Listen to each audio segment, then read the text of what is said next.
The Wraithborn army poured through the northern gate like a black tide, torches held high, their war cries splitting the evening air.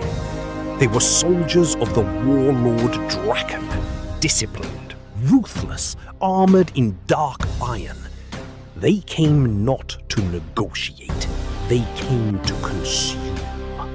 Huts were set ablaze, market stalls were overturned. The cobblestones, still warm from the afternoon sun, grew slick with blood. Men who raised their hands in defense were cut down without hesitation. In the chaos, a tall woman with braided locks burst from her dwelling, axe already in hand. Azentha, warrior, protector, daughter of Erimond, surveyed the carnage with burning eyes. Every nerve in her body ignited. She had trained for this. She had prayed it would never come. She charged into the fray without hesitation, her voice a battle cry that cut through the din of destruction. She moved like lightning through the Wraithborn ranks, driving them back from a group of cowering women, buying precious moments for families to flee. But there were too many. For every soldier she felled, 3 more pressed forward. Azentha fought her way to the village square, her chest heaving, her axe arm burning. And then she saw it, a sight that froze the blood in her veins. Her dying mother, Awedan, was being dragged from her home by 2 of the Wraithborn soldiers, her wrists bound with rope, her face pale but defiant.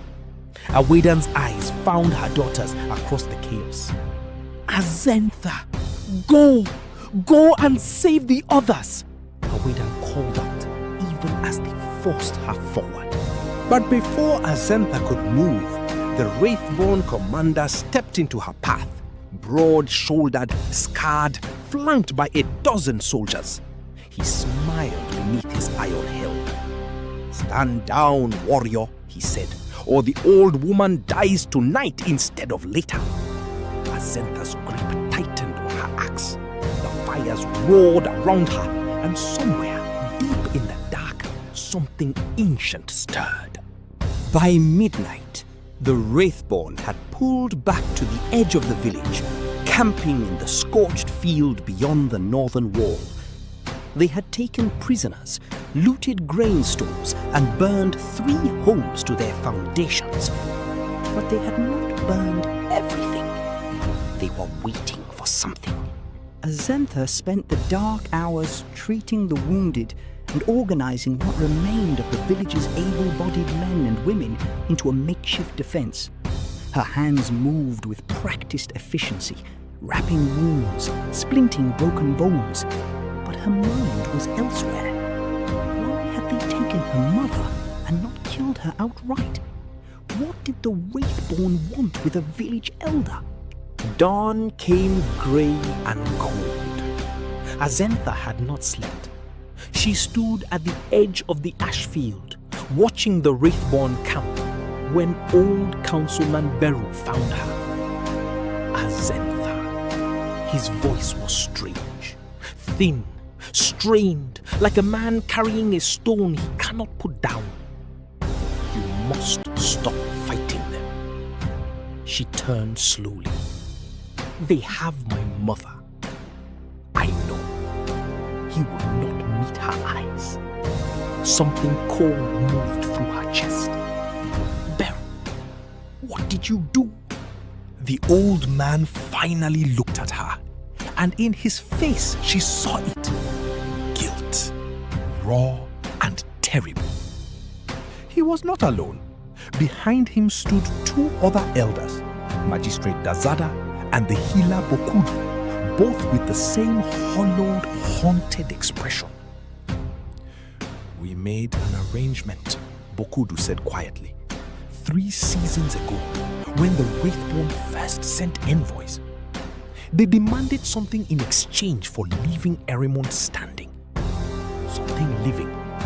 Something worthy of sacrifice. The world seemed to go very still. They serve the beast, Bokudo whispered, as though speaking the words too loudly might summon it. An ancient creature of fire and darkness that the Wraithborn worship. It demands a sacrifice every 7 years, a life given willingly, or so they claim, to keep the beast sated and loyal to their army. And you chose my mother. Azentha's voice was barely above a breath. She is respected. She is of age. She has lived a full life, Beru said. We could not give them a child. We could not give them a fighter. We needed someone the beast would accept. And in exchange, the Wraithborn agreed to spare the rest of Erimund. Every child, every family, every... The axe was at his throat before he could finish the sentence. Azentha did not tremble. Her arm was iron. Her eyes were fire.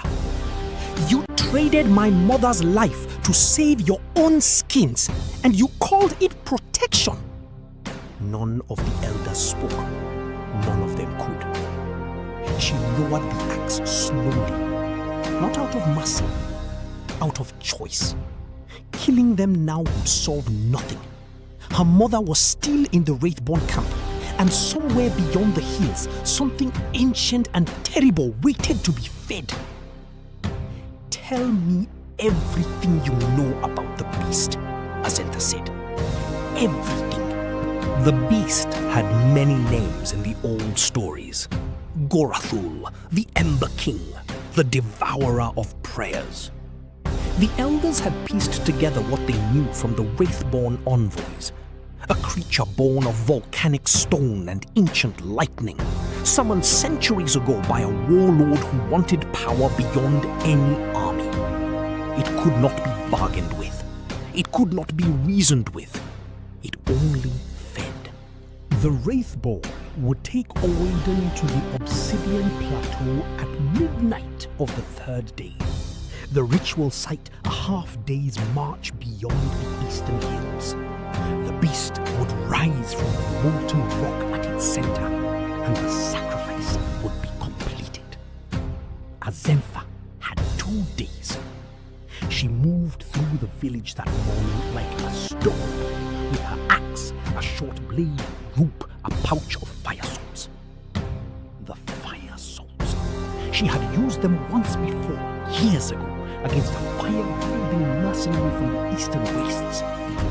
She had never imagined she would need them against something like this. Before she left, the healer Bokudo caught her arm at the village gate. The beast cannot be killed by ordinary steel, he said. Our records say it can only be wounded by striking at the core light, the point at the center of its chest where the original fire still burns. Everything else is just shell. How do you know this? Because the last warrior who faced it, 400 years ago, managed to wound it badly enough that it retreated for a generation. She struck the core. She survived. He paused. Barely. Azentha looked at the fire salts in her hand, then at her axe. She thought of her mother's face in the firelight, calm and commanding, even as soldiers dragged her away. Then I will aim for the core, she said. She slipped through the eastern gate before the Wraithborn sentries could stop her. The Wraithborn camp was vast. 300 soldiers at minimum, arranged in disciplined rows around a central command tent. Azentha spent the better part of a day circling its perimeter, reading the patrol patterns, identifying the weak points. She was patient. She had learned patience in a decade of fighting, that the warrior who waits for the right moment will always outlast the one who charges blind. On the second night, she moved. She took out 2 sentries silently, used their armor as cover to move deeper into the camp, and found her mother in a holding pen at the camp camp's eastern edge, a cage of iron bars erected hastily on the plain. Awedan sat cross-legged in the center of it, eyes closed, breathing steadily, as though meditating in her own home.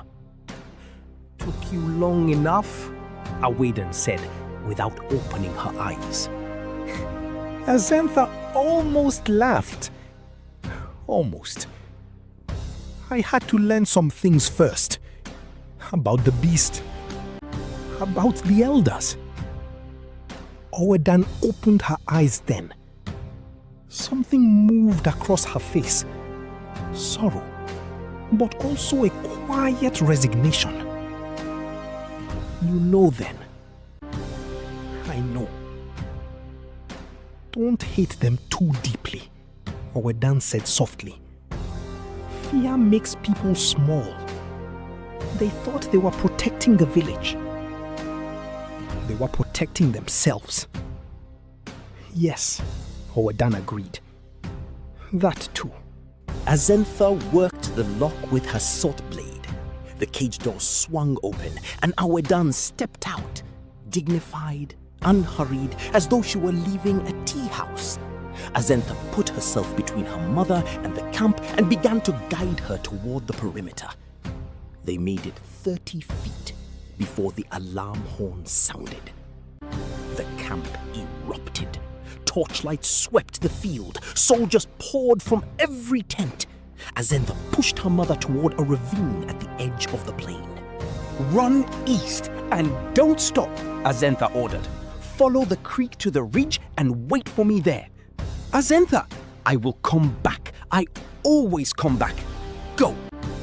She turned to face the oncoming soldiers, axe raised, and she fought. She fought like a thunderstorm, wild and precise at once, relentless, unstoppable. Soldiers who came at her in groups found themselves scattered. Those who came alone found themselves on the ground. She was still fighting when the Wraithborn commander strode through the chaos toward her, removing his helm, his eyes cold and calculating.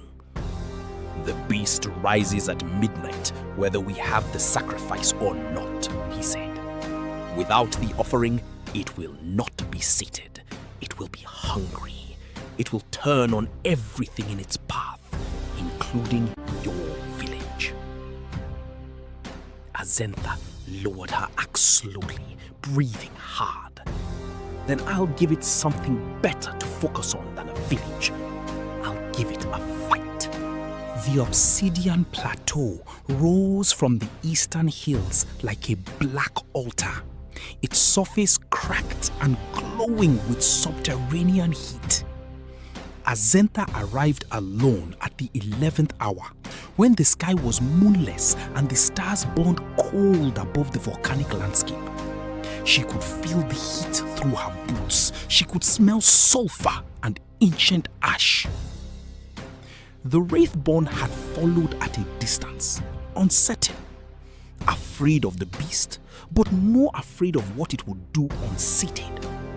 They formed a wide circle around the plateau's edge and watched. She climbed to the center.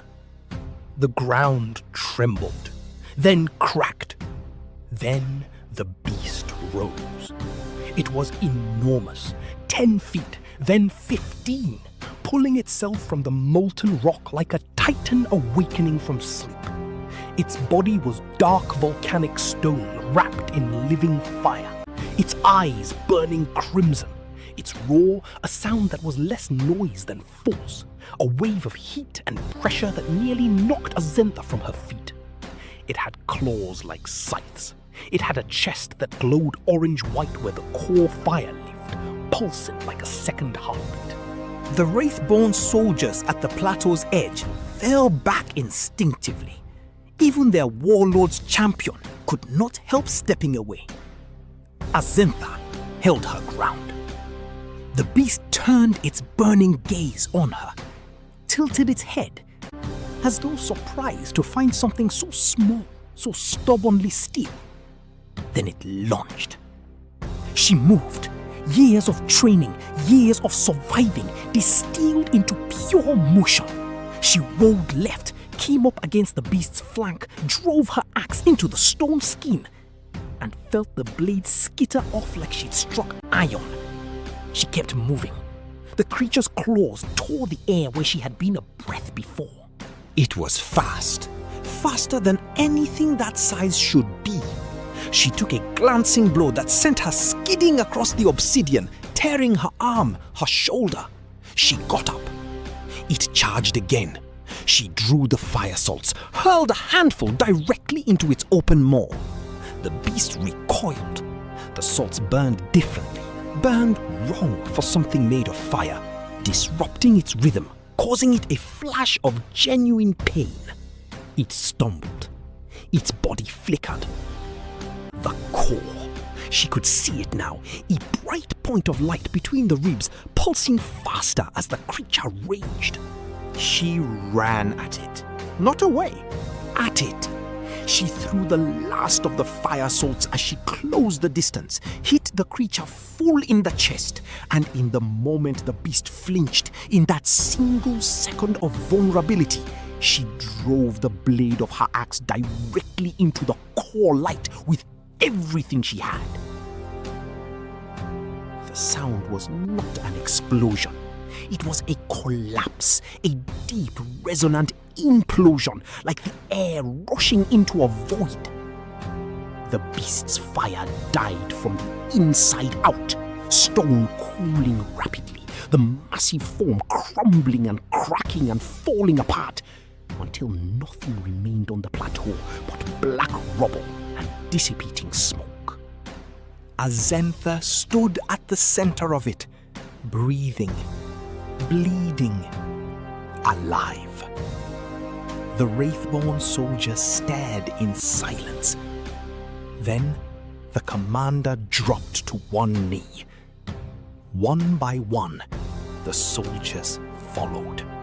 The Wraithborn army broke their camp before dawn and began the long march home. Without the beast, they had no god to serve, no power to invoke, no reason to hold territory they could not hold by will alone. The commander had looked at Azentha across the plateau's smoking ruins and spoken only one word before he turned away. Warrior. It was enough. Azentha found her mother waiting at the ridge, wrapped in the Wraithborn cloak she had apparently convinced a young soldier to part with. Oedan looked her daughter over in the pre-dawn grey, the torn arm, the burned shoulder, the soot and bloodstains, and then simply put her arms around her and held her. They walked back to Eremont in silence, the kind of silence that does not need to be filled. The village received them at the gate. Word had spread fast. The fires on the plateau had been visible for miles. The people who gathered there wore the faces of people who had narrowly survived something they couldn't fully name. Relief, grief, exhaustion, and the complicated, uneasy look of those who suspected they owed more than they could easily repay. The three elders, Beru, Ola, Bokudu, stood at the front of the crowd. None of them spoke as Azentha approached. She stopped in front of them. She looked at each face in turn. You made a choice that was not yours to make, she said. Her voice was level, not loud. She wanted every person in that crowd to hear it plainly. You offered my mother's life without her consent, without a vote, without a word to anyone who might have given you a different path. That was a betrayal of her, of this village, of the trust placed in you. Beru bowed his head. Yes, you will answer to the village for it. Not to me, to them. She gestured to the gathered crowd. Every family, every person who lost a home last night, every child who watched soldiers drag their neighbors away. They deserve the truth, and they deserve to decide what comes next.